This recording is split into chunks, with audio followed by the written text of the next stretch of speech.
नमस्कार, देशोन्नतीमध्ये मी ऐश्वर्या शिंदे आपलं स्वागत करते। मुंबईसह राज्यातील अनेक भागात उद्योगपती गौतम अदानी यांचे विविध प्रकल्प सुरू आहेत। आता मुंबई आणि आजूबाजूच्या परिसरात बृहन्मुंबई विद्युत पुरवठा आणि बेस्ट प्रशासनाकडून अदानी कंपनीचे नवीन स्मार्ट मीटर बसवण्यात येणार आहे। मात्र या स्मार्ट मीटरमुळे ग्राहकांचं मोठं नुकसान होणार असल्याचा दावा उद्धव बाळासाहेब ठाकरेंच्या शिवसेनेनं केला आहे। जी वीज वापरली जाणार नाही ती वापरल्याचं दाखवून ग्राहकांना लुटण्याचा प्रकार केला जाणार असल्याचा आरोप शिवसेनेकडून केला जातोय, म्हणजेच उद्धव बाळासाहेब ठाकरेंच्या शिवसेनेकडून केला जातोय। याच पार्श्वभूमीवर अदानी इलेक्ट्रिसिटीच्या स्मार्ट मीटर विरोधात गुरुवारी म्हणजे 12 डिसेंबर शिवसेनेच्या शिष्टमंडळानं बेस्ट प्रशासनाची भेट घेत निवेदन दिले। तसंच जोपर्यंत आमच्या प्रश्नांचे समाधानकारक उत्तर मिळत नाही तोपर्यंत स्मार्ट मीटर बसवण्याचं थांबवण्यात यावं अशी मागणी करण्यात आल्याचं शिवसेनेचे आमदार अनिल परब यांनी सांगितले। बेस्ट प्रशासनाला निवेदन दिल्यानंतर अनिल परब म्हणाले की पूर्वी जे मीटर होते त्यामध्ये तुम्ही जेवढी वीज वापरली तेवढंच वीज बिल यायचं, परंतु आता अदानी कंपनीच्या स्मार्ट मीटरमध्ये एक विशिष्ट चिप बसवण्यात आली आहे। ती चिप कंपनीचे कर्मचारी कार्यालयात बसून ऑपरेट करणार आहेत।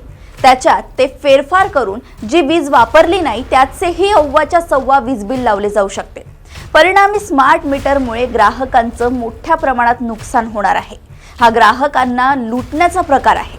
त्यामुळे अदानी कंपनीचे स्मार्ट मीटर बसवण्याचं काम तत्काळ थांबवण्यात यावं अशी निवेदनाद्वारे मागणी केल्याची माहितीही परब यांनी दिली आहे। पूर्वीच्या मीटरमुळे बिल भरण्याची तारीख उलटून गेल्यानंतरही वीज बिल भरता येत होतं, परंतु स्मार्ट मीटरमुळे मुदत संपते त्याच दिवशी वीज बिल भरलं नाही तर त्याच दिवशी चिपच्या माध्यमातून कार्यालयात बसून अदानी कंपनीचे कर्मचारी तुमचं वीज कनेक्शन कट करू शकतात। शेवटी मुंबईतील हा कष्टकरी आणि नोकरदार वर्ग आहे। पगार वेळेवर झाला नाही वीज बिल भरायला उशीर होतो, पण आता स्मार्ट मीटरमुळे थेट वीज कनेक्शन कापलं जाणार असून हा प्रकार गंभीर आहे। काही प्रश्न विचारले आहेत, त्या प्रश्नांची जोपर्यंत समाधानकारक उत्तरं मिळत नाही तोपर्यंत हे स्मार्ट मीटर बसवण्यात येऊ नये असा निवेदनाद्वारे मागणी करण्यात आली आहे आणि तसा इशाराही देण्यात आला आहे। मात्र तरी जर मीटर बसवण्यात आलं तर आगामी काळात पक्षप्रमुख उद्धव ठाकरे यांच्या आदेशानुसार आंदोलन छेडण्यात येईल असा इशारा यावेळी अनिल परब यांनी दिलाय। काही मागण्याही यावेळी आवर्जून करण्यात आल्या आहेत। महाराष्ट्र सरकारनं जसे शेतकऱ्यांसाठी कृषी वीज बिल माफ केलं तसंच कष्टकऱ्यांसाठी 300 युनिटपर्यंत वीज मोफत द्यावी, लावण्यात आलेले स्मार्ट मीटर काढण्यात यावेत। महत्त्वाचं म्हणजे पूर्वीचे कॅश काउंटर सध्या बंद आहेत, ते पुन्हा पूर्ववत सुरू करावेत। तिथे 50,000पर्यंत कॅश स्वीकारण्यात यावी।